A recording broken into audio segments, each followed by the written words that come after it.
Hello guys, প্রথমে একটু পেঁয়াজ মরিচ ভেজে নিলাম, তারপরে একটু জিরা দিয়ে দিলাম,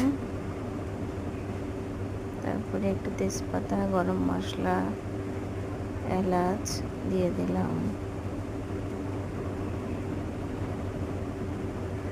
তারপরে একটু মশলা দিয়ে দিলাম,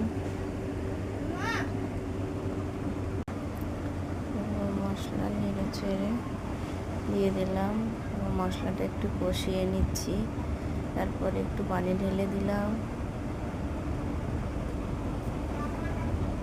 মশলাটা কষানো হয়ে গেলে তার মধ্যে মাংসটা দিয়ে দিলাম।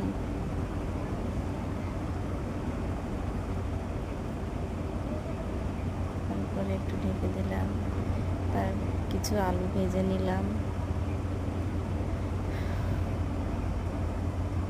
আলুটা ভাজা হয়ে গেলে তারপরে মাংসটা একটু নেড়ে চেড়ে আবার একটু কষিয়ে ভালোভাবে পরে আলু দিয়ে দিলাম।